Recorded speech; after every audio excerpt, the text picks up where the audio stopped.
마태복음 5장 4절에 애통하는 자 복 있나니 그들이 위로를 받을 것임이라고 했습니다.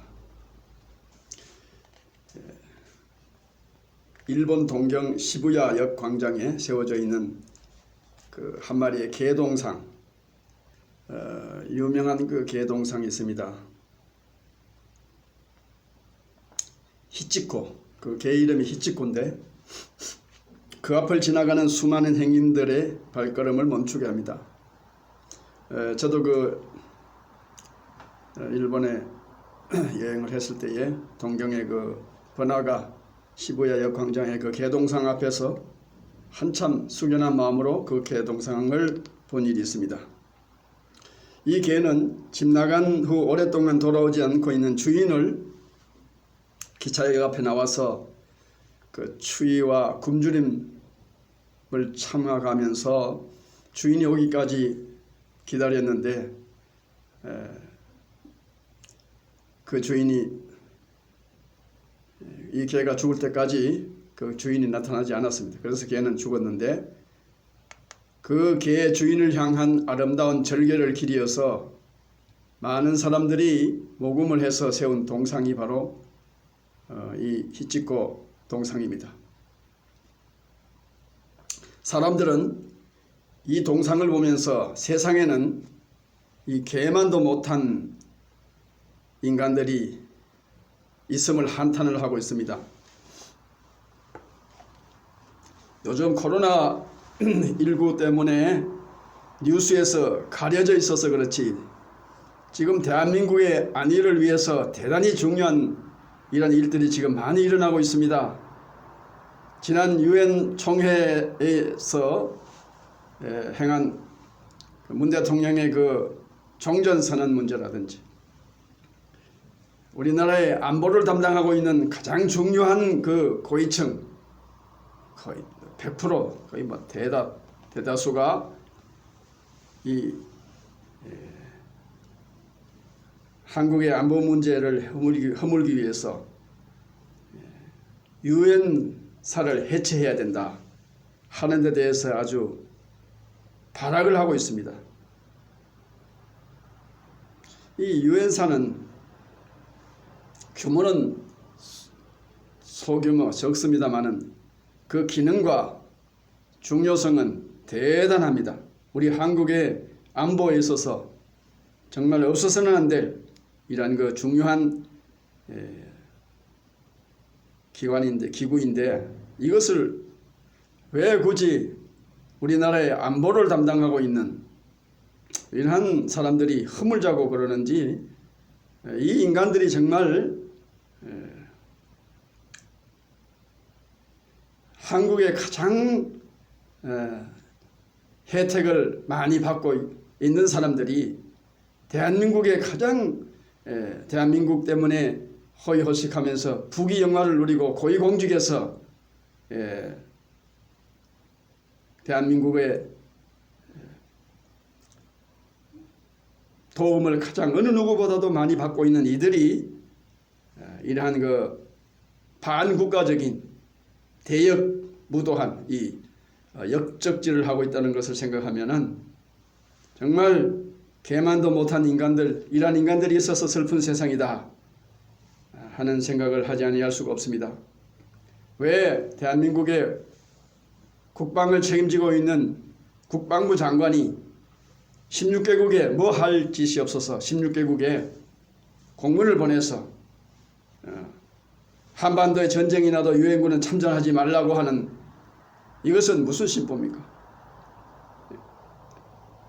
자기의 직무가 대한민국을 적의 침략으로부터 대한민국의 안위를 위해서 앞장서야 될 가장 앞장을 서야 할 이러한 직책에 있는 국방부 장관이 한반도 전쟁이 나도 유엔군 참전하지 말라고? 이건 정말 참 이런 말을 정말 했다면은 이런 인간들 개만도 못한 인간들 이런 대한민국의 참 백척간도에 서 있는 대한민국의 안보의 위기를 생각할 때에 슬픔을 금할 길이 없습니다. 그래서 오늘의 제 메시지 제목은 거룩한 슬픔이라. 국가와 민족을 위해서 슬퍼하는 것, 인류의 죄를 위해서 슬퍼하는 것, 거룩한 슬픔이지요. 봄철에 밤새워 우는 소쩍새는 그 목에서 피가 솟아날 정도로 애처롭게 슬피 우는데, 자연 친화적인 옛 시인들은 이 울음을 님 그리워 애통하는 울음이라고 표현합니다. 어떻게 소쩍새의 마음속에 들어가 본 것도 아니고 어떻게 그렇게 아느냐.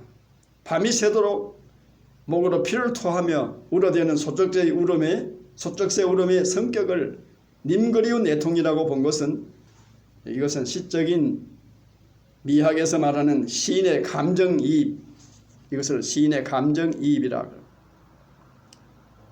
소쩍새 자신의 정말 마음 상태, 정서 상태가 그렇다는 거, 이건 알 수가 없는 것이죠.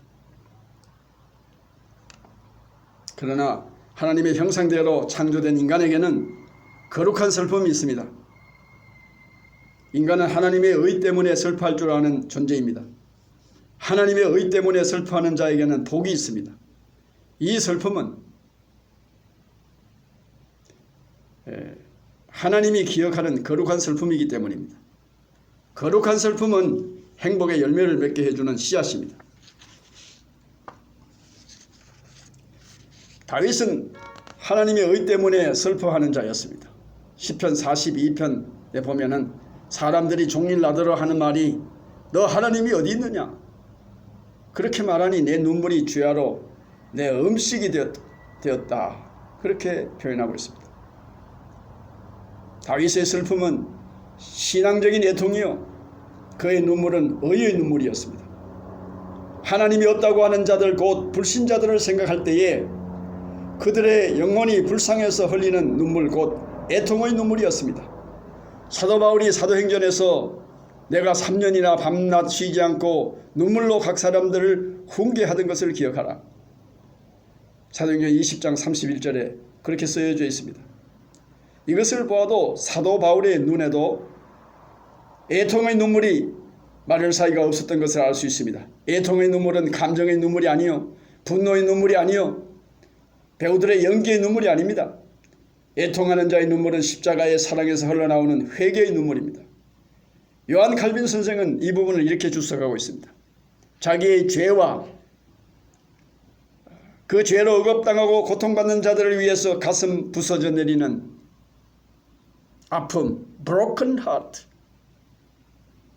이 broken heart, 가슴 부서져 내리는 아픔.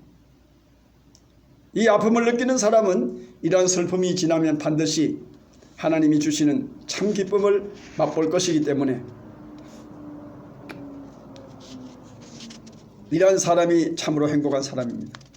시편에서는 눈물로 씨를 뿌리는 자는 기쁨의 단을 거둔다고 했습니다. 그런데 슬픔에는 정말 참 부적절한 슬픔이 있습니다. 어느 교회 새벽기도회 때 목 놓아 슬피 울면서 하나님 도와주세요, 도와주세요 되풀이하면서 기도하던 어떤 할머니가 있었습니다.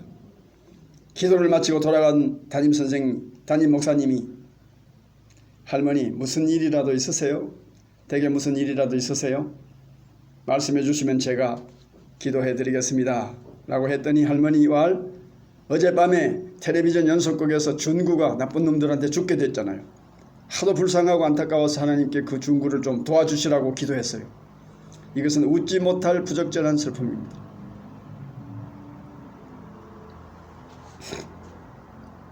사무엘하 13장에서는 자신의 정욕을 만족시키지 못하여 슬퍼하는 암몬의 이야기가 나옵니다. 암몬은 그의 누이 다말과 동침하고 싶어서 병이 나기까지 슬피 울며 애통했습니다. 열왕기상 21장에서는 가난하고 힘없는 이웃 나봇의 포도원을 가지지 못하여, 그러니까 가난한 자의 재물을 또 뺏지 못해서 침상에 누워서 얼굴을 돌리고 슬퍼하는 아합 왕의 부적절한 슬픔을 발견하게 됩니다. 또한 우리 주변에서는 수많은 사람들이 부적절한 슬픔을 버리지 못하고 있는 안타까운 현실에 직면할 때가 많습니다. 얼마 전에 실제 있었던 사건입니다. 남편과 금슬이 좋았던 부인이 7년 전에 죽은 남편의 시체를 집에 보관해 오다가 경찰에 발각된 사건이 있었습니다. 명문대학 약학과를 졸업하고 자영약국을 경영하는 독실한 기독교인인 아내는 심장마비로 갑자기 죽은 남편의 사망 사실을 숨긴 채 평소에 믿고 있던 부활신앙을 남편에게 적용해서 언젠가는 남편이 나사로와 같이 죽음에서 되살아날 것을 믿었다고 했습니다. 그래서 그녀는 시체가 부패하지 않도록 약품 처리해서 살아있을 때와 같이 7년 동안 그 시체 옆에서 잠자리를 함께 하면서 지내왔다는 것입니다. 남편의 죽음을 현실로 받아들이지 못하고 오랜 세월 세상과 담을 쌓고 자기 안에 갇혀서 슬픔 속에 잠겨 지내온 이것은 실로 부적절한 슬픔입니다. 앞장에서 제가 지난번에 마음 가난한 자 행복이라, 마음 가난한 자 8가지 행복 중에서 첫 번째 행복인 마음 가난의 행복을 통해서 7가지 행복이 연결되도록 이어져 있습니다. 마음이 가난한 자가 되면 자연히 현재의 상황에 대해서 거룩한 슬픔을 가지게 된다는 말씀입니다. 심령이 가난한 그 마음 속에서 십자가 사랑의 고귀한 눈물이 솟아납니다. 죄로 멸망해가는 자들을 향한 예수 그리스도의 심령 가난한 그 마음은 거룩한 눈물의 샘이 되었습니다. 이 샘에서 나오는 눈물이 성령의 생수가 되어 흘러내립니다. 요한복음 7장에 보면은 배에서 생수의 강이 흘러나리라고 되어 있는데, 이 배란 원어 성경에 보면은 그 의미가 여자의 자궁과 같은 뜻으로 쓰이고 있습니다. 마태복음 19장, 누가복음 1장 등 참고가 됩니다. 여인의 자궁이라고 하면은 해산의 고통을 뜻합니다. 해산의 고통이 있은 후에 출생의 기쁨이 있듯이 죄의 고통이 있은 후에 행복이 충만한 새 사람이 탄생되는 것입니다. 마태복음 5장 4절에서 애통이라는 단어는 헬라어 원어로서는 펜툰테스라고 하는데, 이 말은 신약 성경에서 슬픔이나 비탄 이런 정서를 표현하는 9가지의 그 유사한 단어가 있는데, 그 중에서 가장 심하고 고통스러운 슬픔을 표현할 때 쓰는 말입니다. 구약 성경을 헬라어로 번역한 septuagint 70인역에 보면은 창세기 37장에서 사랑하는 아들 요셉이 죽었다는 말을 들었을 때에 야곱의 고통스러운 상태를 표현하는 데 쓰였습니다. 마음에 극한 고통을 가져다주는 감출래야 감출 수 없는 비탄과 비통한 슬픔이 있는 자에게는 하나님의 위로가 있다는 성경 메시지입니다. 아랍 속담에 항상 햇빛만 비치는 곳은 사막이 된다, 그런 말이 있습니다. 곡식이 열매를 맺고 과일이 익어가는 데는 햇빛이 없으면 안 되지만은 햇빛이 좋다 해서 비가 오지 아니하고 계속 햇빛만 쪄있는 곳에는 식물이 살 수 없는 쓸모없는 땅, 사막이 되어버립니다.